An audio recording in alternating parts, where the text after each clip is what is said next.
My name is Kent Hughes. I run a program at the Woodrow Wilson Center on America and the Global Economy.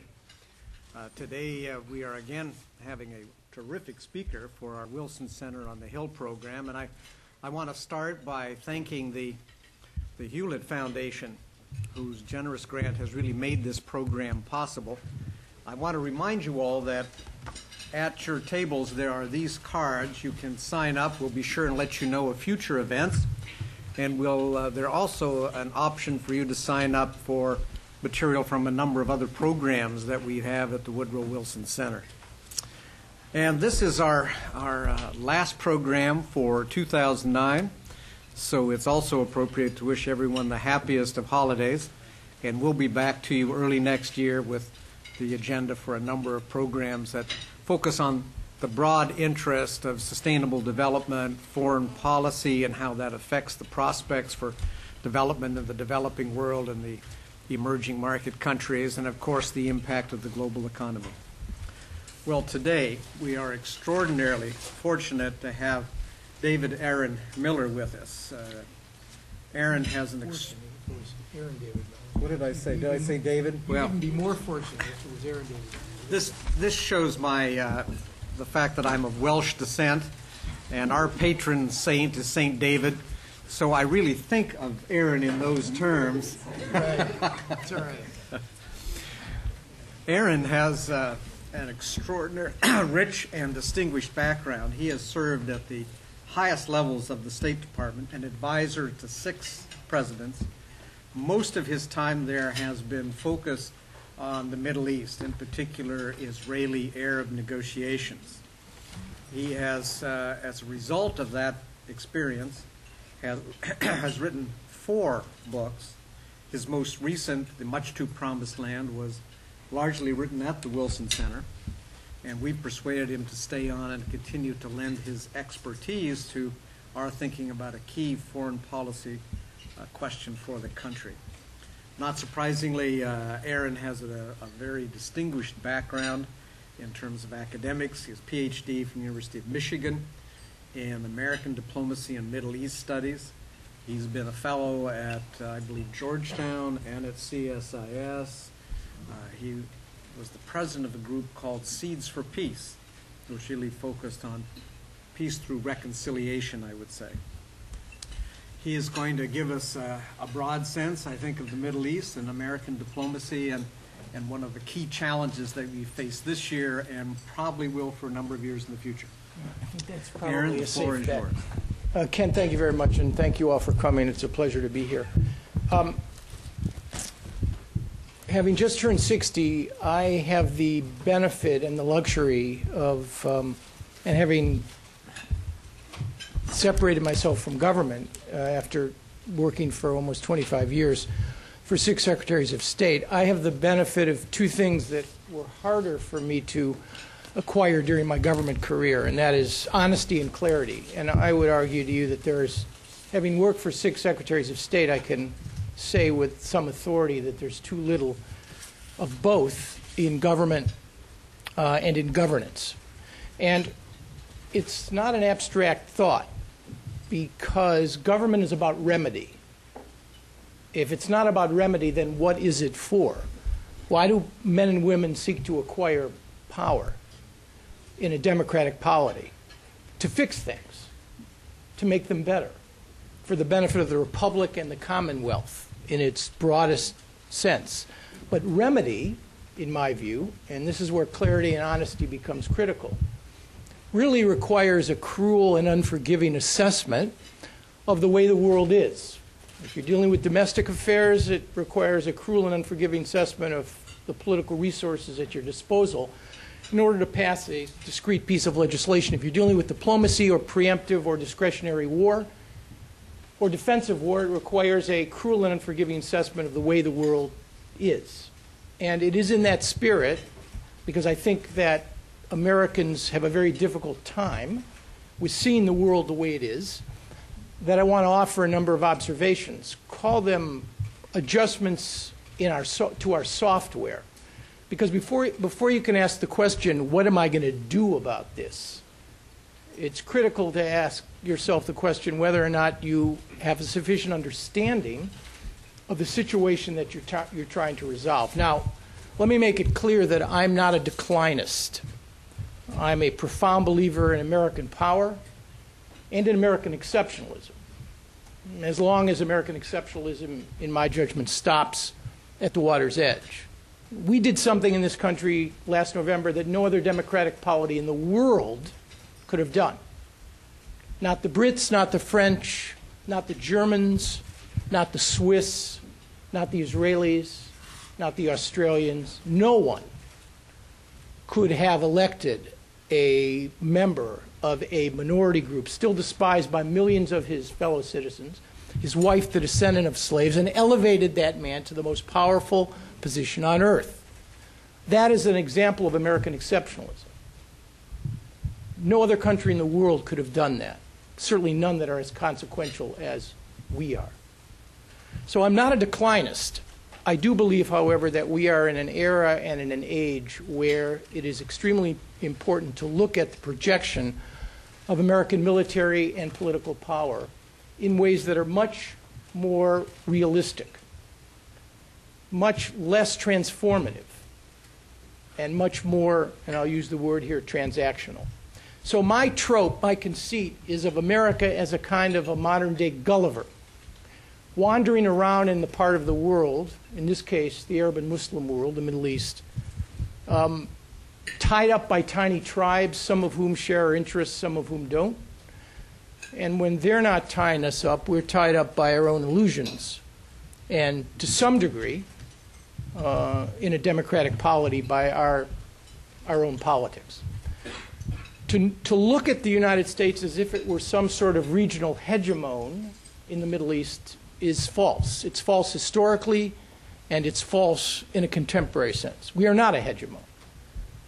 We've had much more success in Europe and in Asia in creating successes both diplomatically and militarily than we have in this angry, dysfunctional, and conflict-ridden region of the world. I would argue instead we've had moments of success, moments in which regional circumstances on the diplomatic side conspired with smart, tough, and fair American diplomacy, or even war-making, as was the case in the first Persian Gulf War, in which America actually was able to achieve some of what it wanted to do. We're not in that age and era now. We are not a regional hegemon. We are stuck in a sort of investment trap, in a region we cannot fix, but yet we cannot extricate ourselves. So let me toss out 4 or 5 observations, which I would describe to you as adjustments to our software before we get to the subject of Arab-Israeli peacemaking, which I think is a microcosm of some of the problems that we have in the way we perceive the world. First, Americans have a very difficult time with the notion that all conflicts do not have ends. This is an elemental proposition in the world, but we have a hard time with it, in large part because we are split the difference kinds of people. But in existential conflicts, and there are many, particularly in this region, where the stakes from the perspective of those who wage the conflict, Iraqis, Sunnis and Shias, Arabs and Israelis, are in fact existential. It's about political survival and physical security. It's extremely difficult to imagine and envision neatly ended, conflict-ending solutions. And when progress is possible, it's almost never as a consequence of the great power somehow fashioning the will, creating the will for the small tribes. It works the other way around. The small tribes, either through acts of war or diplomacy, act. They act according to regional calculations. It is only then that the United States has an opportunity to use its powers, and only when we use them wisely, to actually help, in this case, the Arabs and the Israelis, succeed. There is no exception to this rule. Every breakthrough in this region has come about as a consequence of either war or insurgency or some act of statesmanship on the part of the locals to which the United States then grafts its diplomacy. In short, the locals own their diplomacy. And it is that ownership, that propriety, which is absolutely critical to success. Even in some cases, when they try to own it, the Oslo process is an example of that, they cannot make it work. But ownership is critical. Larry Summers, with whom we used to work in the 90s when he was at the World Bank, had a way of describing this. He said, and this is an important piece of life's philosophy, he said, in the history of the world, no one ever washed a rental car. Now, you do not wash a rental car because you care only about what you own. It is human nature. And if you don't own it, you're not prepared to defend it or market it or sell it. And that is why, to the notion that America has the power to impose or dispose its will on these tiny tribes, and I use the word with some affection because the mentalities are very often tribal, it's extremely difficult. The Middle East is littered, literally littered, with the remains of great powers over the last 1,000 years who believed wrongly that they could impose their will on small tribes. Diplomacy requires ownership. Second, our split the difference mentality, the notion that we believe somehow that through enlightened self-interest, these conflicts, existential in nature, can be resolved, is a function, in my judgment, of one overriding reality.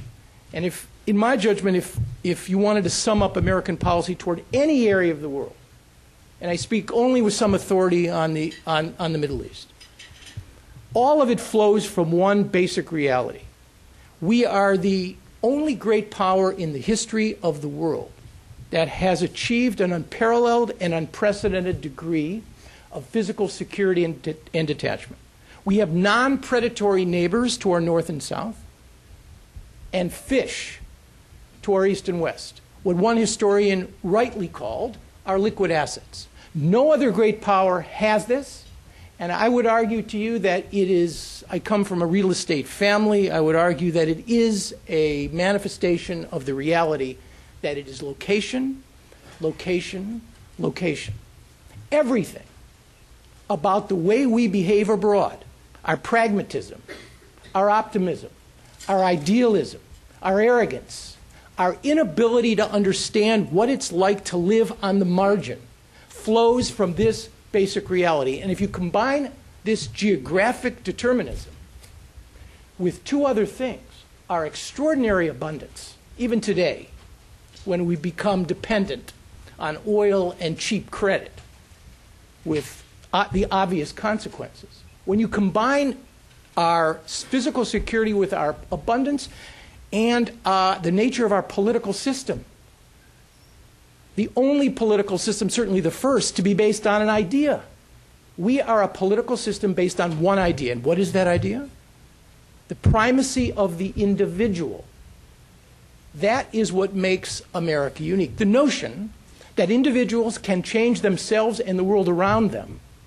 The same system that produced Barack Obama produced Sarah Palin.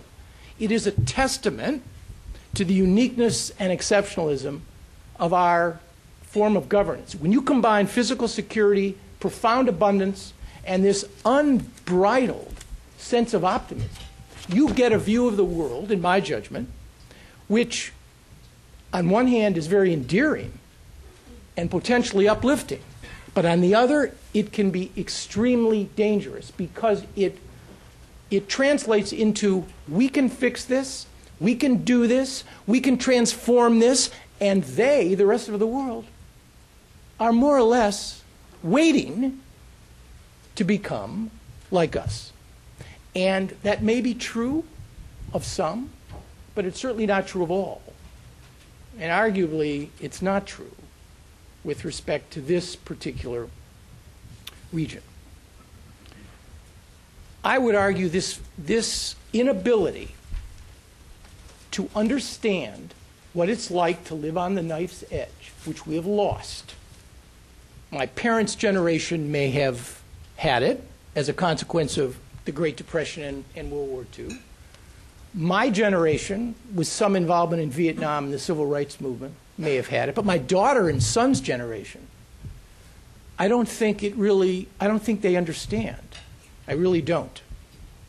And this notion that we can somehow fix things is an exceedingly dangerous one. Third, diplomacy is about one thing more than any other, and that thing is leadership. Without leadership, you have nothing. It is no coincidence that the great breakthroughs in Arab-Israeli diplomacy came as a consequence of strong leaders who were masters of their constituents, not prisoners of their politics. And it's no coincidence further that the three breakthroughs that we have been fortunate enough to participate in came as a consequence of the hands of three very talented Americans, two Republican secretaries of state and one Democratic president. Since 1991, we have failed to achieve and accomplish much with respect to achieving discrete agreements. But leadership is critical, Arab and Israeli leadership and American leadership. I would never, and my kids ask me about this all the time, surrender to the notion that we are all victims somehow of impersonal forces that threaten to take over control of our lives, that we have no way of affecting the world. Look at the history of the mid-20th century. 5 men, 5, were responsible for most of the destruction, devastation, and the prospects of redemption and prosperity during this period. 5 human beings: Hitler, Stalin, Roosevelt, Churchill, add Mao Zedong, add Lenin, add Einstein. Individuals still count. And in Arab-Israeli diplomacy and in Middle East diplomacy, they count for an enormous amount. 4, look to the past. I'm a historian by training. I could count on one hand the number of times during a discussion with a Secretary of State or a President that I summoned up the ghosts of history to either constrain or impel a decision maker to do something. That is a terrible indictment of our system. And it is not that history repeats itself. That's a phony argument. That's not the relevant consideration. The relevant consideration is that for a great power, history is a hedge against two things that need to be very carefully guarded against. One is omnipotence, the notion that a great power can do everything, and the other is omniscience, the notion that a great power can know everything. I would ask you one question. I'm sure some of you know the answer. We occupied Japan for 7 years, from 1945 to 1952. If I were to ask you how many Americans were killed during that occupation, 7 years, in hostile actions by Japanese on the Japanese mainland, what would your answer be? Somebody want to venture a guess?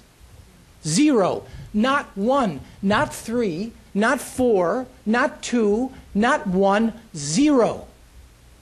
Now, I raise this anecdote to demonstrate the obvious. In a war of discretion and a war of choice, you better understand what your objectives are, what the means you have at your disposal to achieve those objectives, and your assessment of what you can do has to be in line with your interests. The issue is not, can America do things? Yes, we can do things. That's one question that needs to be asked, but a second question needs to be asked, which is this: what do they cost to do things? My friend Tom Friedman says you can't win the lottery if you don't buy a ticket. It's one of his greatest lines, and it's another life's lesson. It's true.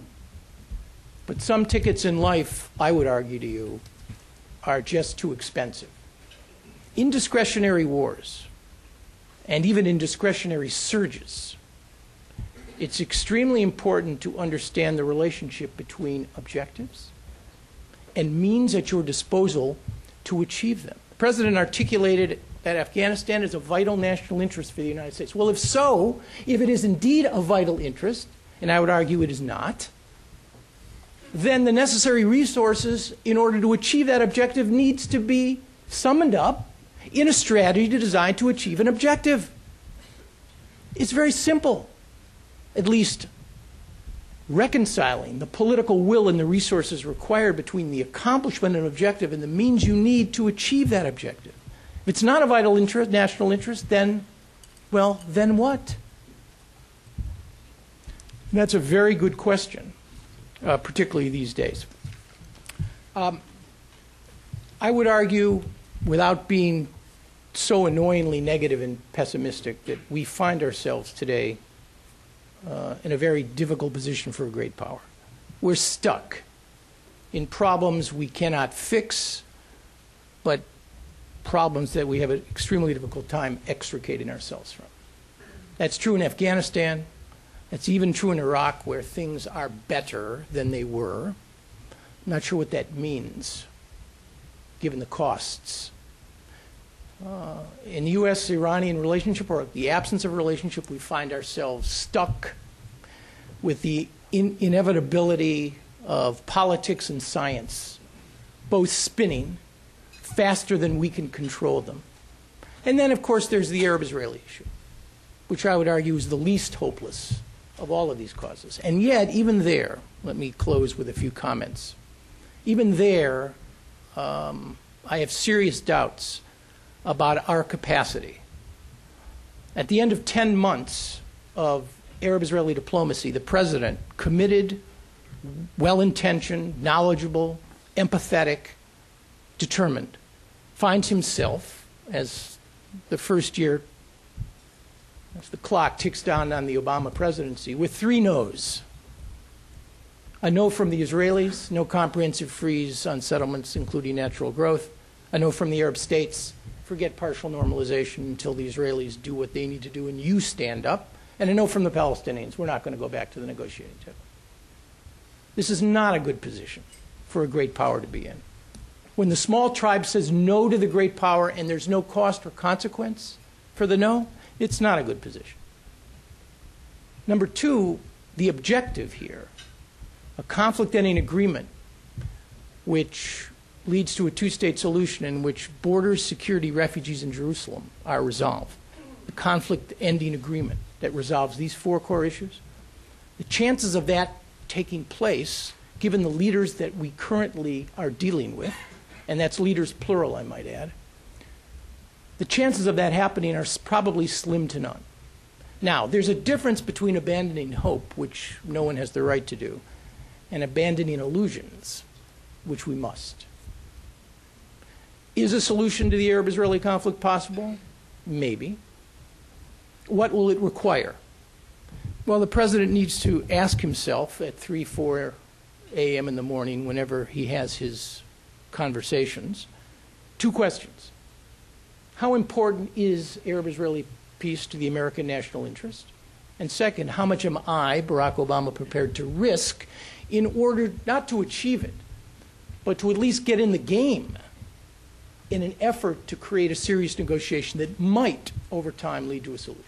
If the answers to both questions, as in Afghanistan, is yes, it's a vital national interest, then the necessary resources need to be brought to bear. If the answer is, I'm not sure, it would be nice, people are telling me it's important, I have to comport myself in a different way, don't get started. He shouldn't even get started. Because I'll tell you what the answer and the outcome is going to be. It'll be another failure for the United States at a time when we can't afford one. Finally, one last point. I'm writing a new book called Can America Have Another Great President? It's a look at presidential greatness, what it means, why it's been absent since Franklin Roosevelt, and can it ever come back again? The last president that had an impact on me was Jack Kennedy. I was 12 when he was murdered. Kennedy described himself in a way that I would argue is where America should be right now. He described himself as an idealist without illusion. That's the software adjustment that we need. Idealism without illusion. Never abandoning the hope that the world can be changed. Never. You don't have the right to do that. I have a 29 and a 26-year-old. I don't have the right to tell them never, no, it won't work, it can't be. And surrendering to cynicism and despair is easy. But as you go about trying to make the world a better place, you better go about it with your eyes wide open. Because the costs of not having them wide open, very tough to bear. All right, so let me pause here and listen to comments and take questions.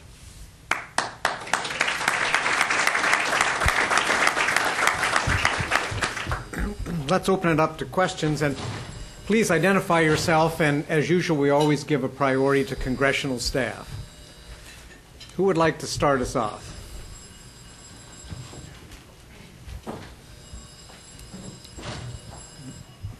Well, let me jump in with, the young gentleman from the Foreign Affairs. Will Jenkins in Congressman Bishop's office. Thank you. Could you, you identified some areas in the Middle East that are not either American priorities or are not achievable. What are your top two that you think are definitely America's priorities and are achievable? Right. The organizing principle of a nation's foreign policy is to protect your homeland. If you can't protect your homeland, you don't need a foreign policy. And I mean that quite seriously. It's not a flip or arrogant remark. It's true. Barack Obama will not be elected or reelected based on whether or not he achieves Arab-Israeli peace. His second term may, in fact, be affected by whether or not the United States is attacked again. 9/11 was the second bloodiest day in American history, exceeded only by one day in the Battle of Antietam, September 16th, 1862, in which more Americans were killed on that day than in any other day in American history. So your question prompts my response. Everything that we can do consistent with our resources and our capacity to achieve and perform must be geared to that overriding strategic objective. It was not always so. Through the Cold War, we managed. I remember in October of '62 being told by my elementary school teacher to hide under my desk. We had drills during those momentous days in October. Hide under your desk. Now we have a problem. So my answer is we need to look at the tools in our toolbox, and diplomatic, intelligence, preemptive military action if necessary and required, in order to minimize the opportunities for our adversaries and to maximize the opportunities for our friends. Now, Afghanistan is an interesting piece of this. Al-Qaeda, you would think, given my own analysis, that I would be a firm supporter of adding 30,000 additional troops to Afghanistan. I'm not. Even if Al-Qaeda comes back, and they will, a year, 2, 3, 4 years, unless we're prepared to stay forever. Because I don't see it that way. What happened in flight schools in the United States and in apartments in Hamburg did more damage on that day than a bunch of guys running around in Afghanistan practicing hand-to-hand combat with AK-47s. I don't buy that. We have different tools now to affect, different counterterrorism tools to affect and protect.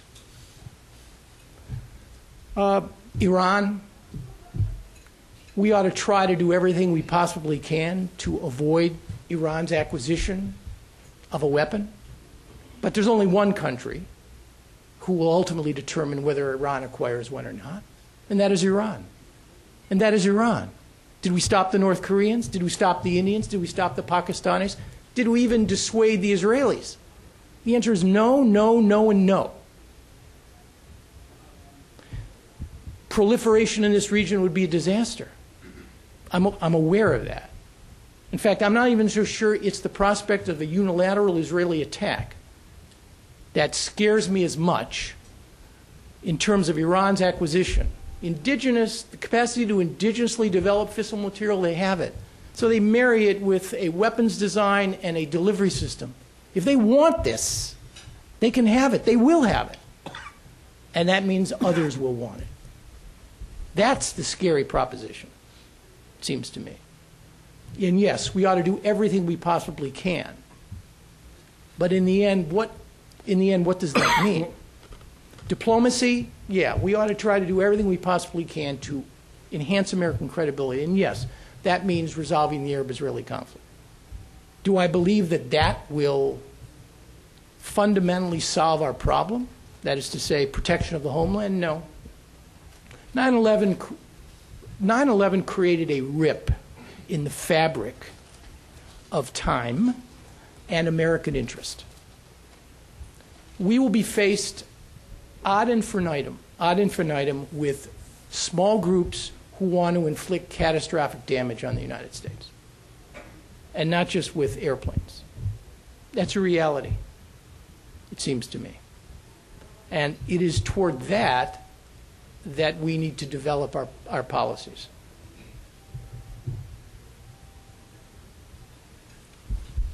Gentleman there, then the gentleman here. Thank you. Hi, my name is Jason Stern, and I work for the Project on Middle East Democracy. You emphasize the importance of leadership. I'm just curious, do you see any up-and-coming leaders in the Middle East that you would say qualify as good leaders, and who are they, and from where? Thank you. I'm a bag of bad news, but I'm not. I mean, it is what it is. The answer is to your question is sure. Leaders will develop that may in fact be capable of having greater respect for human rights, rule of law, transparency. Yeah. How consequential they will be, how powerful they will be, is another matter. We're out of the age of heroic politics when it comes to Arab-Israeli peacemaking and many other issues. I already commented on the fact that I think the leaders you deal with in the Middle East today are prisoners of their constituents. They're politicians, very smart. But are they capable of the vision and the foresight and even the brilliant execution of their own self-interest that motivated someone like Anwar Sadat or Menachem Begin or King Hussein or Yitzhak Rabin or even Yasser Arafat in his first incarnation? No. We've seen transitions from fathers to sons now. In Jordan, in Syria, in Morocco. The transitions went more smoothly, and even in Palestine. Not from fathers to sons, but a relatively smooth transition. And yet what has been the result? Powerful leaders? No. Leaders who want to survive. Leaders who are, to a large degree in the case of Bashar Assad, extractive. So, no, I don't see a generation of Democrats rising here. I mean, Freedom House, who studies these matters, and I'm sure this is out of date, argued that since 1950, only 22 countries in the entire world have maintained their democratic character continuously. 22. And India and Turkey do not make the list for obvious reasons, because during the 70s, both violated democratic practice and principle. 22 countries in 50, almost 60 years? That makes the Democratic Club very tiny. And you know, there's a reason that it's tiny. It's tiny because real democracies are hard to actually produce. And in that part of the world, they are excruciatingly difficult to produce. So yes, more enlightened leaders who see the advantages of some pluralism, some political reform, economic integration with the world, but transformers? No. I see no transformers. Gentleman right here. Robert Marcus with House Foreign Affairs Committee. You spoke specifically to, I want to speak specifically to the Israeli-Palestinian peace process. And you spoke about, and many others have spoke about the fact that America can't necessarily lead this process, but has to come in at the right time once the parties on the ground have found a starting point, if you will. But considering where we are right now, American politics aside, with a split amongst the Palestinian Authority, with Netanyahu in an incredibly difficult domestic political situation, with the Gilad Shalit deal potentially coming through and having unknown consequences, what can the president, our president, do behind the scenes, if you will? What are the next steps that you see are possible? I know this is a very difficult, no one necessarily has this answer, but where do you see the American leadership coming behind the scenes right now? I would argue, given the degree of difficulty that is involved right now in trying to create the environment for a serious negotiation, let's forget even an agreement. Let's talk about creating a serious negotiation between what we have. We have Mahmoud Abbas, a good man, a well-intentioned man, who's a prisoner of so many constituencies. You have Benjamin Netanyahu, in which Bibi, or Benjamin in this case, is at war with Netanyahu. I mean, on one hand, you have the strong, tough Likud leader, who is close to his group, suspicious, fundamentally suspicious of both the United States and the Arabs, wants to stay in power. On the other hand, you have Netanyahu, the prime minister who aspires to lead Israel out of the shadow of the Iranian bomb and towards some sort of peace with his neighbors. With these two divided houses, peacemaking is an illusion. And if you try to tinker, which we also have tried to do in both sides' politics, since we're so bad at it, and I speak with 20 plus years of authority on this, particularly on the Palestinian side, we will make matters worse. So, if you ask me what the president should do, and he answered both the questions I asked him to pose to himself late at night, this is a vital national interest, and I am prepared to sacrifice quite a lot in order to achieve it. There are two broad options. Option one is an Israeli-Syrian agreement. That sets into motion a whole other set of circumstances, but arguably, given our preoccupation with Iran, it is, you could argue, and Washington argues with itself all the time, it's the strategic play. The smart move, the smart money is on Bashar Assad and Netanyahu for many reasons. If that isn't possible, and it may not be, then you have to slow this down, but at the same time speed it up. And what I mean by that is the following. You cannot get at this by incremental steps asked of the three sides. We saw that movie. It was called Oslo. It failed. We saw its sequel. It was called The Roadmap. It failed. And it failed in the last 10 months. Obama asked for a comprehensive freeze. The Israelis say no. Obama asked the Saudis to do this. They say no. Obama asked the Palestinians to come back to the table. They say no. You can't do it that way. What you have to do, in no spirit of reprobation or criticism, but to further American national interest, the president needs to lay out his ideas, either as an entrance strategy into a serious negotiation or as an exit strategy.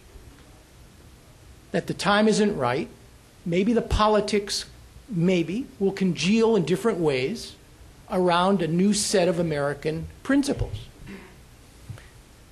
And in the process, at least, you clarify matters and you create a vision of where this is supposed to go.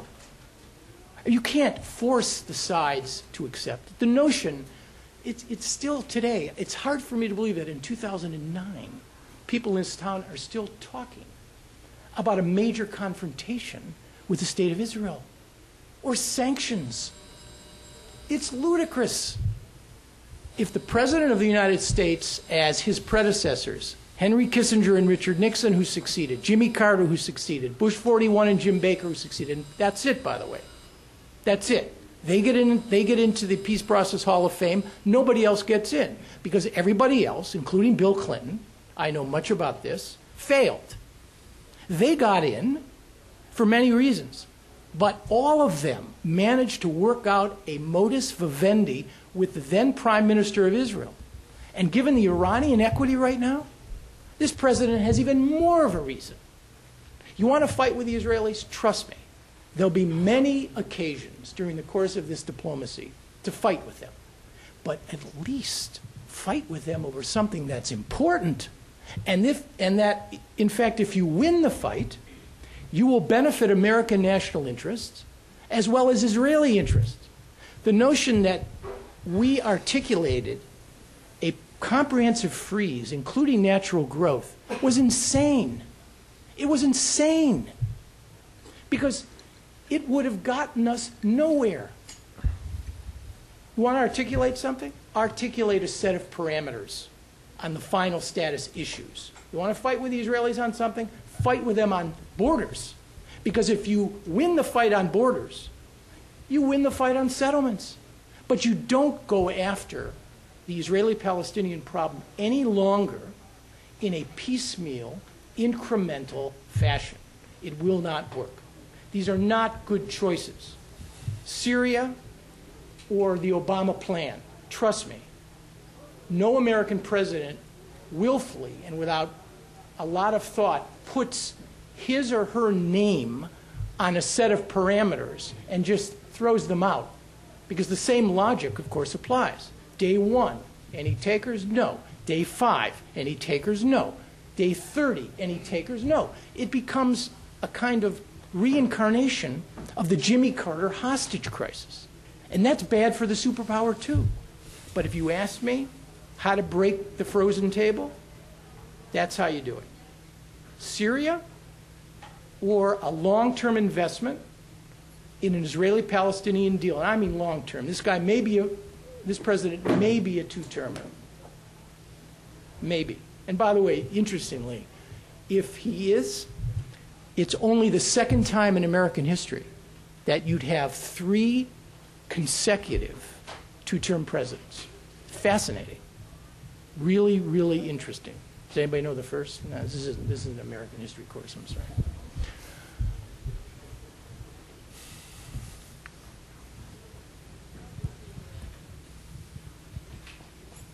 I mean, I could ask myself questions. I mean, my presentation couldn't have been that compelling or authoritative that nobody agree. I mean, come on.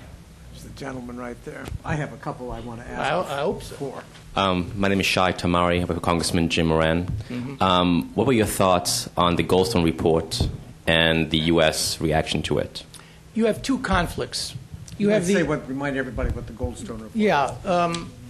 Goldstone was appointed by the UN Human Rights Commission in order to undertake a study of the war in Gaza. And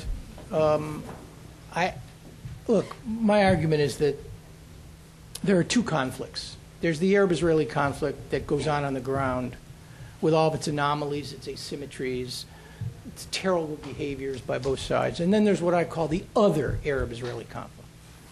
The Goldstone Report is part of the other Arab-Israeli conflict. And I think we played it badly by pushing Abbas to take it off the table, which weakened him politically. But there was 0 chance that the United States, under this president or any other, would have allowed Goldstone to have legs, so to speak. That is to say, to make it operational. So that's what I think. Goldstone will change nothing, just as the Israeli-Palestinian confrontation in Gaza in 08-09 changed nothing other than to kill a lot of people. Had it provided a pathway to a political settlement or to an opening, then it might have been worth something. The Israelis would argue to you that it was worth a lot anyway. How much high trajectory fire, they conclude, have been visited on the Israelis since January of '09? Not a lot. Same question they would conclude even though the Hezbollah war was badly mismanaged. The same logic applies there. So the Israelis struck disproportionately in an effort to make a point. And they would argue to you that they made their point. The damage, forget the human tragedy, but the rest of the damage, the political, public image damage, they were prepared to suffer through. Goldstone was a symptom. And the only way to deal with it is to essentially get at the cause, which is an abnormal situation that exists between Israelis and Palestinians. And right now, it's very hard for me to see how to go about doing that. It does raise the question of Hamas. And it's intriguing to me that 50 years after the Palestinian National Movement was created, it lacks a coherent, cohesive strategy to realize Palestinian national goals.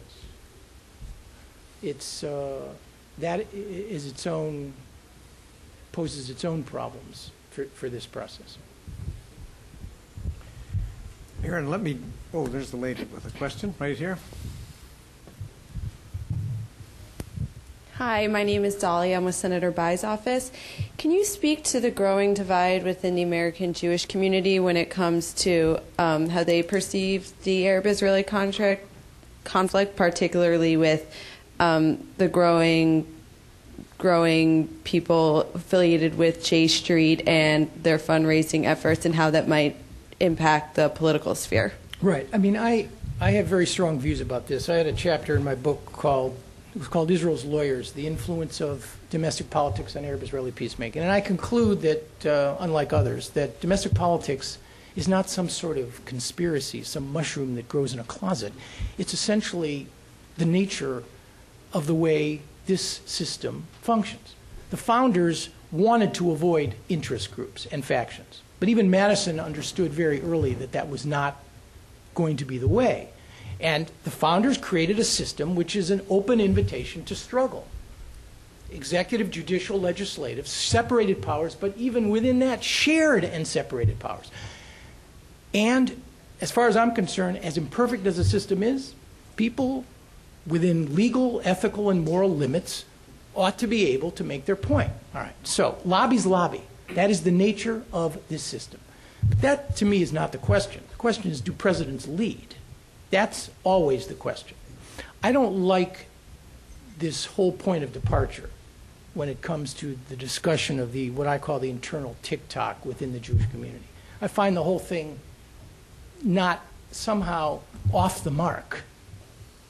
I mean, what is required is a president who is willful, tough, reassuring when it comes to the Israelis. I mean, I said in a Newsweek piece a while ago that, Jews worry for a living because their history impels them to do so.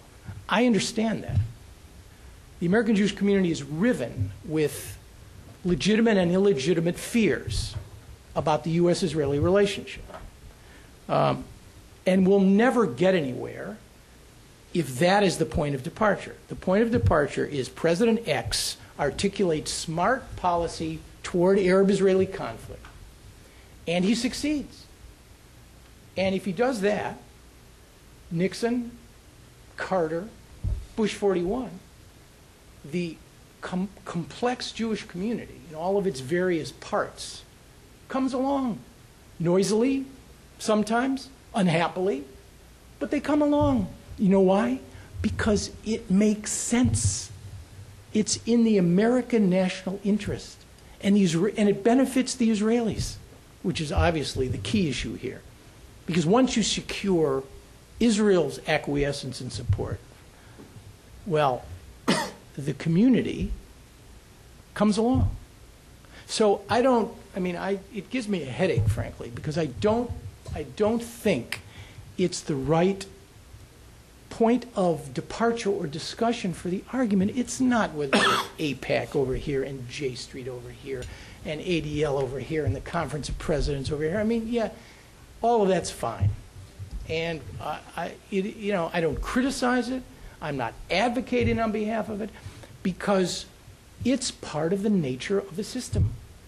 It's not a conspiracy. The Jews don't control the media. The Jews don't control American foreign policy. This is fantasy. But what is reality is the need for a president to know what he's doing, create a policy that makes sense for the United States and the Arabs and the Israelis, of course, and then let nature take its course. It's just, we haven't seen that movie since 1991. And therein lies a very interesting question. How come? Aaron, I wanted to ask you a demographic question. Not that demographics is always destiny, but I was told recently that half the children entering Israeli kindergartens this year were either of Arab descent or from the Orthodox community in the sense of the men follow the traditional path of staying home and studying the Torah and in a way depend on state subsidies. If that trend continues, what does that suggest about shifting Israeli strategy, if anything? Well, Israel's a complicated place, and it's a democracy that's 60-plus years old, and there are many anomalies that exist. The Orthodox community is one, Israeli Arabs, Palestinian citizens of Israel is another. I mean, my response to you, and the arc of history is a long one. If you looked at the United States 60 years after its independence, 1836, what would you have seen? You would have seen a place that was hardly recognizable today. I mean, white males had just gotten the franchise. Native Americans were in the process of being dealt with, relocated. African Americans were slaves. Women couldn't vote and were subordinate. So democracies have the potential to work out these anomalies over time. Now, it took us a very long time. The Israelis are obviously in a different situation since they don't have non-predatory neighbors on their north and south and fish on their east and west. So for a country like that to be dealing with 20% of its population, which suffers from de facto social and economic discrimination, for whom there is no public square, is a serious problem, given Israel's security environment. The Orthodox community is another matter entirely. So yes, demographics are important. Others might argue to you that the demographics will end up balancing to a greater degree than the worst casers imagine. But you're probably right. By 2030, there will be forget the Orthodox for a minute. By 2030, the Arabs will outnumber Jews between the Mediterranean and the Jordan River. There's no question about that.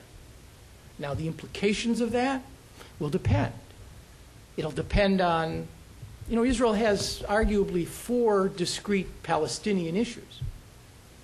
Now, they have Gaza, 1.5 million Palestinians, over whom they no longer occupy, but they control movement, they control airspace, they control the sea. They have 2.5 million Palestinians on the West Bank in varying stages of political and economic empowerment. They have 250,000 Palestinians who exist in Jerusalem, who have their own anomalous status. And then they have 1 million Israeli Arabs who are citizens of the state. And then there's a Palestinian diaspora. I mean, it's conceivable that this is how some Israelis approach the future. They have Palestinian problems. They don't have a unified Palestinian whole. And things have gotten much more complicated in this regard. Planners, I worked for the policy planning staff for 6 or 7 years. What was our planning horizon? 6 months? A year? I mean, who thinks? What Israeli prime minister, what American president, and this may separate the ordinary from the extraordinary, think about the arc of history beyond the continuous campaign? The great ones do. 3 great presidents, one in each century. They thought beyond their time and space. This guy, this president, may be thinking beyond his time and space too. But it's hard for me to imagine that an Israeli prime minister will allow Israel's security and political policies to be driven in a day-to-day fashion by the demographic issue. Rabin responded to it, I think. He understood, which is one of the reasons you had Oslo. But there are very few Rabins. There's a question over here. David Klaus with the Woodrow Wilson Center on the Hill. Just one quick question. What do the various parties think of us? Just so you spent a lot of time in this space. What do the Israelis think of the United States? Are they kind of playing them? Are they, Oh, they're different. et cetera. These are complex societies, different takes, different points of view.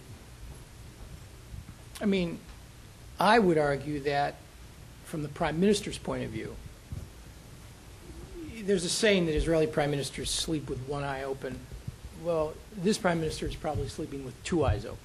Because even though he's turned in if they were giving out Academy Awards, this would really be a virtuoso performance. What he's done in the last 10 months is really quite amazing. He's retained his base, stood up to an American president, gotten the Secretary of State to praise him in the Arab world for his agreement on settlements, and is more in sync with the Americans on Iran than he probably thought he would be. But he mistrusts this president. There's no question about that. Mahmoud Abbas looks at Barack Obama, and things have changed, I think, since Cairo, haven't they? Words are important. They really are. Deeds matter much more.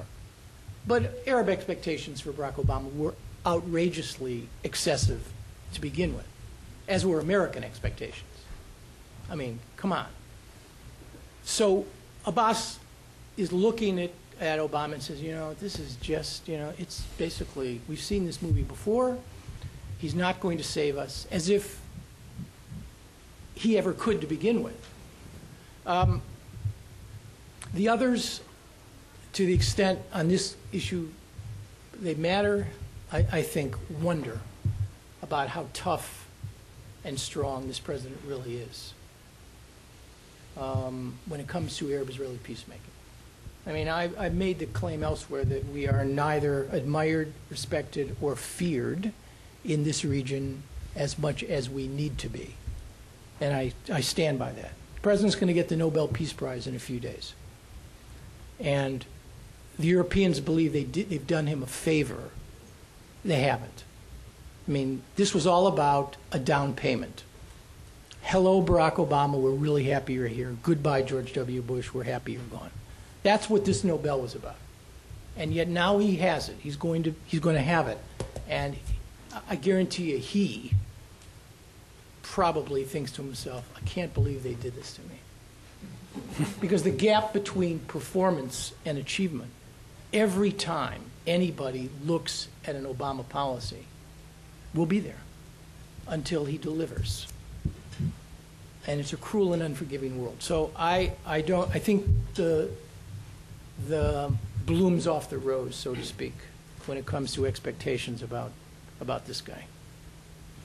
We have time for just one last question. This may not be it, but I'll ask it anyway. Aaron, please introduce yourself. I'm George Lodato from, I run Middle East operations at USAID. I only recently came back to the Middle East operations.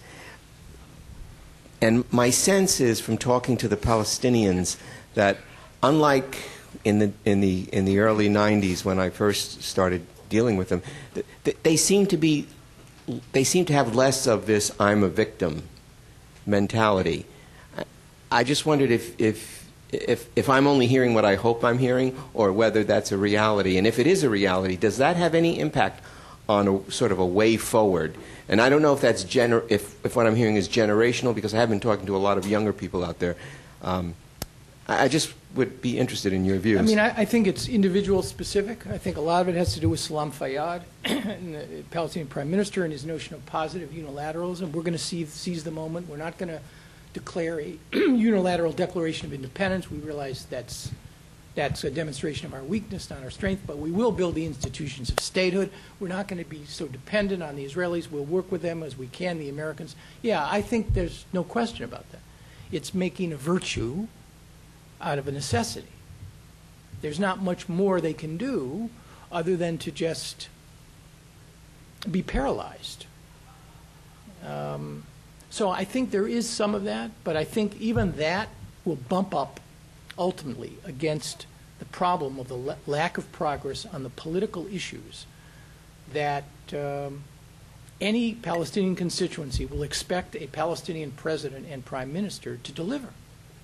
How come you have an end to the occupation? How come during the Gaza war you couldn't do anything? How come the Israelis are going to Hamas to get Gilad Shalit? How come Hamas is going to produce hundreds of Palestinian prisoners? Where have you produced? Where have you delivered? That's a very serious problem. Legitimacy comes in three forms. There's electoral legitimacy. Abbas has it. 62% of the vote. As elections go in Palestine. Moral legitimacy. You are the leader. You participated in the struggle to a degree because of his relationship with Arafat, but nothing like Arafat's. And then there's what I call the legitimacy of success. And on that one, he's got very little to show. Because, you know, the truth is in life, the most compelling ideology is not nationalism. It's not democracy. It's not even capitalism. The most compelling ideology in life is success.